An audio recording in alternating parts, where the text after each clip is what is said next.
Toe ek op skool was, het ek baie met my maatjies gepraat oor die Here. Dit is maar net my aard gewees, jy weet. Ek is baie lief vir die Here. En nou probeer ek vir my vriend wie se broer oorlede is, skielik vertel van, jy weet, hoe verstaan mense hierdie goed? Wat is die begrip daarvan? Hoe kan iemand wat 'n goeie persoon is sommer net sterf? Jy weet, dit is moeilik. Hy sukkel daarmee en ek sê van, weet jy wat? Dink nou net in terme van 'n kriek wat in die grasperk sit. En hier kom 'n ou met 'n grassnyer en hy sny die gras. Sy verstandelike vermoë het geen begrip van hoekom die gras gesny word, hoekom daar 'n masjien is. Al wat hy weet is, ek moet nou koes, hierso is nou iets verkeerd.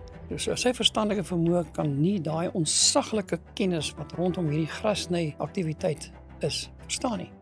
Nou dis soos ek en jy is. Ons verstaan niks van die lewe nie. So al wat ons moet doen is om net vashou in die hand van die Here en daar is 'n rede daarvoor. Ons het rede waarom ons hier is en dit sal miskien vir ons later duidelik word waaroor dit gaan. Want dit gaan nie oor hierdie lewe nie, dit gaan oor die ewige lewe en dit het nogal rustigheid.